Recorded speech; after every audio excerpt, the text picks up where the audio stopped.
What if Ukraine isn't just fighting for survival, but is in the middle of a radical transformation, one that redefines what national sovereignty looks like in the 21st century? What if, in exchange for a new kind of protection, Ukraine is willingly trading fragments of its autonomy, not under duress, but by design? To many, that might sound like geopolitical fiction. But the facts on the ground are starting to line up in unexpected ways. Since 2022, when Russia launched its full-scale invasion, Ukraine has been locked in an existential fight. It's been fighting for its borders, its people, its identity. But survival on the battlefield doesn't guarantee survival as a state, especially when the economic engine, infrastructure, and population are all being eroded by war. Which raises the uncomfortable question, what does survival really mean? In modern geopolitics, survival is no longer just about territory. It's about alliances, influence, access to markets, and economic interdependence. And perhaps more than ever, about finding a superpower willing to put its weight behind your future. Enter the United States. In the early phases of the war, U.S. support came in the form of weapons, training, and intelligence. But in 2024 and 2025, the dynamic shifted. As American voters grew tired of endless aid, and Congress became increasingly divided, Ukraine began offering more than appeals to democracy. It offered something far more tangible, its natural wealth. Ukraine is sitting on some of the richest lithium and rare earth mineral deposits in Europe, materials critical for the energy transition and defense technologies. This isn't just about economic recovery. It's about strategic relevance. In April 2025, Kyiv and Washington signed what many are calling the 50/50th deal, granting American companies and government-linked entities access to up to 50% of key mineral rights. In return, a portion of the revenue flows directly into Ukraine's defense budget. It's a clever workaround to foreign aid fatigue. No more need to wait for votes in Congress, American firms profit, and Ukraine arms itself using the proceeds. But here's the catch: when another nation controls half your mineral wealth and can influence how defense funds are allocated, can you still call that full sovereignty? This question is what makes the theory so shocking, and yet so plausible. What if Ukraine is entering a new kind of alliance? Not NATO. Not the EU. But something more customized. A strategic interlock with the United States where assets are shared, operations are integrated, and decision-making is increasingly collaborative, if not externally guided. On May 3, just days before Russia's Victory Day on May 9, a date deeply symbolic in Russian national memory, Ukrainian President Volodymyr Zelensky made a statement that sent shockwaves through diplomatic circles. He announced that Ukraine could not guarantee the safety of any foreign officials attending the celebrations in Moscow. At first glance, the statement seemed defensive, even obvious. Why would a country at war with Russia have any say, or any control, over safety inside the Kremlin's capital? But geopolitics isn't about literal meanings. It's about signals. And Zelensky's message was crystal clear: Ukraine was not only rejecting Russia's offer of a 3-day ceasefire, but also warning that Moscow might not be a safe place for global dignitaries. The implications were profound. For one, it challenged the notion that Russia still controls the narrative. If foreign leaders begin pulling out of ceremonial events due to perceived Ukrainian threats, it undermines Putin's image of control and stability. That matters in a war increasingly fought through optics as much as bullets. Second, it showed that Ukraine, despite being under constant assault, was willing to play offense in the information space. Not militarily, but psychologically. It reminded the world that Ukraine isn't just holding the line, it's reshaping the narrative. And most importantly, it hinted at newfound confidence. Confidence that comes not from troop numbers or ammunition stockpiles, but from knowing you have powerful backers, deep integration, and leverage that goes beyond the battlefield. This wasn't an empty bluff.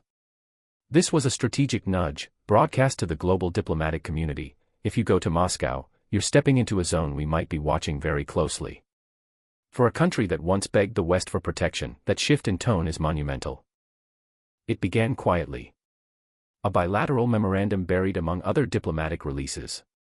But for those paying attention, the April 2025 50/50 deal between the United States and Ukraine signaled something much bigger than a resource-sharing agreement. At its core, the deal granted US-based companies and select government-linked partners up to 50% access to Ukraine's rare earth minerals, lithium fields, and uranium deposits. These aren't just any resources, These are the exact materials needed for EV batteries, advanced weaponry, and energy systems of the future. In short, they're the spine of the next global economy. Ukraine has them. America wants them. And war, as brutal as it is, has accelerated that convergence. The structure of the deal is elegant in its ambition. Ukraine offers the land, labor, and access. The US brings in capital, extraction technology, and security guarantees. In return, the revenues don't go into offshore accounts, they are tied directly to defense spending. Imagine this: every ton of lithium extracted from central Ukraine funds new drones, new radar systems, or anti-missile capabilities. This system bypasses the slow and uncertain path of international aid, making Ukraine's defense partially self-financing, under the US economic umbrella. But this isn't just about war. For American firms, this is vertical integration at a geopolitical scale. Instead of relying on unstable sources like the Democratic Republic of Congo or needing to import rare materials from China, they now have a semi-controlled partner at the edge of Europe, whose national survival depends on keeping the US invested. This raises big strategic implications. Global leverage: the US becomes less vulnerable to Chinese supply chains. Military synergy: the materials fueling America's next-gen weapons come from a battlefield ally. Geoeconomic influence: America cements itself as the guarantor not just of Ukraine's independence, but of its economy. Critics argue this is a new form of soft colonialism, economic dependency wrapped in strategic necessity. But others call it the future, a pragmatic alignment where smaller states trade access for assurance, and great powers gain presence without direct conquest. So how does the deal work in practice? A new public-private consortium was formed, partially overseen by the U.S. Department of Energy and Ukraine's Ministry of Strategic Industries. Extraction zones are divided into blocks, with profits flowing into a bilateral defense investment fund. This fund, audited by both nations, is then used to purchase U.S.-made weapons and defense services. It's a closed loop of protection. From a Ukrainian perspective, this is revolutionary. Rather than waiting months for Western parliaments to vote on aid, the country now taps its own ground to buy what it needs, when it needs it. Faster. Leaner. More direct. But there's a trade-off. Ukrainian lawmakers are already voicing concerns about transparency, national control, and long-term sovereignty over vital sectors. If 50% of your resources are licensed to another country for decades, is that a partnership or partial outsourcing of your national destiny? Washington, for its part, sees it as a win-win. The Biden administration, quietly backed by elements of Trump's foreign policy team, has framed it as a model for conflict zone resilience. An official from the State Department called it the Marshall Plan meets Silicon Valley. But this isn't just about economics. It's about power. For most of modern history, alliances followed a familiar template: formal treaties, mutual defense clauses, and high-profile summits. But what's taking shape between Ukraine and the United States doesn't quite fit those categories. There is no treaty. No vote in Congress. No signing ceremony broadcast to the world. Instead, what's emerging is something far more fluid: a network of economic, military, and intelligence partnerships that, when combined, create a new kind of alliance, one without the labels but with all the leverage. Call it strategic symbiosis. At its heart, this alliance is being shaped not by ideology but by necessity. Ukraine needs long-term protection, rapid modernization, and access to cutting-edge defense capabilities. The US wants regional leverage against Russia, access to critical materials, and a dependable partner in Eastern Europe.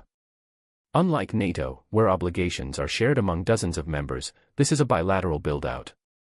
Focused. Fast. And deeply transactional. Let's break it down. 1. Military integration without membership. While NATO membership remains politically blocked, the US is integrating Ukraine into key military systems. Joint training exercises have increased tenfold since 2023. US-funded radar installations are now online in western Ukraine. American ISR, intelligence, surveillance, reconnaissance, drones fly coordinated routes over Ukrainian territory. And military supply chains are being co-developed, ensuring interoperability. If this sounds like NATO without the name, it's because it is. In fact, some Pentagon planners refer to Ukraine as a de facto node in the alliance's eastern shield. 2. Intelligence sharing and cyber fusion. Ukraine's cybersecurity apparatus is now partly hosted on American cloud infrastructure. Through back-channel agreements with the NSA and U.S. Cyber Command, Ukraine receives real-time threat alerts, malware signatures, and geospatial analysis on Russian troop movements. In exchange, Ukraine provides something invaluable: on-the-ground insights, captured Russian tech, and the kind of raw battlefield data that the U.S. can't get elsewhere. Together, this data loop is powering a new kind of hybrid defense lab, where the front line and the digital domain merge. 3. Financial infrastructure ties. The Defense Investment Fund, from the mineral deal, is just one node in a growing web of U.S.-linked financial flows. American contractors, banks, and logistics providers are establishing long-term partnerships in Ukraine, some of which come with embedded risk insurance directly underwritten by U.S. agencies like the International Development Finance Corporation, DFC. This means that American firms aren't just taking stakes in Ukraine, they're hedging those stakes with public support, making their presence less speculative and more permanent. 4. Cultural and political alignment. Beyond the military and economic cooperation, Ukraine is rapidly adopting American-style systems, from procurement reform to digital governance platforms. The Ministry of Digital Transformation has partnered with Silicon Valley firms to rebuild Ukraine's digital ID system, integrate AI in resource tracking, and adopt blockchain-based defense inventory controls. This isn't just modernization, it's alignment. And it's happening faster than in any other U.S. partner nation outside of wartime contexts. The strategic implications. This asymmetric alliance model, based on embedded capability rather than signed paperwork, offers flexibility. If NATO hesitates, America acts. If Congress stalls, executive agreements or mineral revenue flows keep things moving. If Ukraine's neighbors grow uneasy, bilateral channels bypass collective debates. And it's scalable. In fact, U.S. policy think tanks are already studying this Ukraine model as a possible blueprint for future partnerships in places like Taiwan, Georgia, and even parts of Africa. But there are concerns. The U.S. Ukraine alliance, though informal and fluid, is producing very real winners and a few obvious losers. To understand the stakes, we must follow the flows of money, power, and influence. First, Ukraine. Despite devastating losses, the country is no longer entirely dependent on traditional Western aid. Through the Mineral-Based Defense Investment Fund and other strategic agreements, it now has a partial self-funding mechanism tied to U.S. capital. This not only ensures greater defense continuity, but elevates Ukraine from aid recipient to co-investor in its own survival. Next, the United States. American defense contractors, mineral extraction firms, and logistics providers are gaining access to one of the most resource-rich and geopolitically significant territories in Europe. It's a long-term play, financially lucrative, strategically vital. Political elites in Washington benefit too. Supporting Ukraine allows them to project strength against Russia without committing troops. For both Democrats and Republicans, it's a geopolitical win with domestic appeal. And then there's Trump. His potential return to power could be built partly on this deal. If he helps secure peace, or even claims to, he can present himself as the only leader who could end the war while strengthening American business abroad. But for every winner, there's a loser. Russia is being squeezed, economically, militarily, and diplomatically.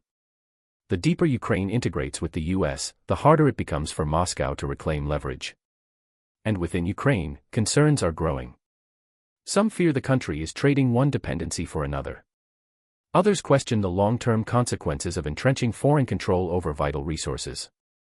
Still, for now, the calculus seems clear: survive today, rebuild tomorrow. Even if that means rewriting the very idea of national independence. Why Donald Trump may be more involved in this arrangement than anyone realizes, and how his private diplomacy is reshaping Ukraine's future. On the surface, Donald Trump's connection to Ukraine's shifting alliances seems distant. He's out of office. He has no official diplomatic role. And yet, beneath the headlines, his influence may be more direct and more strategic than many assume. In late April 2025, Trump held a private meeting with Ukrainian President Volodymyr Zelensky at the Vatican. Officially, both leaders were attending a high-profile religious funeral. Unofficially, the timing was critical. The meeting came just as Russia was proposing a symbolic 3-day ceasefire around its May 9 celebrations. Zelensky refused.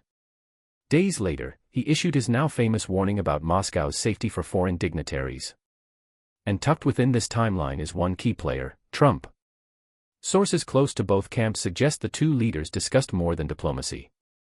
Trump allegedly proposed a longer, 30-day ceasefire, designed not for Russian optics, but for US-led restructuring of Ukraine's defense model.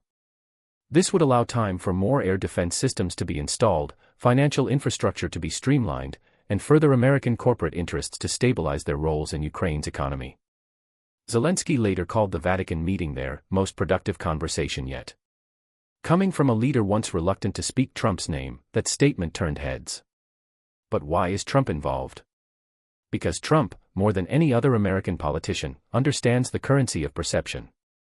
If he can position himself as the man who brought smart peace to Ukraine, without boots on the ground, but through economic strategy, he gains massive political capital heading into the 2024 US election.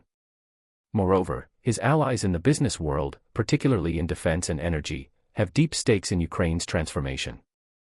They don't just want peace, they want predictable profits. And Trump knows how to sell both. In this narrative, Trump isn't sidelined. He's the dealmaker in waiting. A silent negotiator with a long view. And Ukraine, far from resisting his influence, may be quietly counting on it. Has Ukraine truly moved from victim to player? And what does its new voice in global diplomacy really mean? Right arrow: has Ukraine pioneered a brilliant strategy for 21st century survival, or simply traded one form of control for another? Right arrow: is this a new definition of sovereignty, or the quiet beginning of its erosion? Speaking head in silhouette. Drop your thoughts in the comments. Like, share, and subscribe if you want to see more deep dives like this. And remember, in geopolitics, what looks like survival may one day be seen as surrender, or revolution.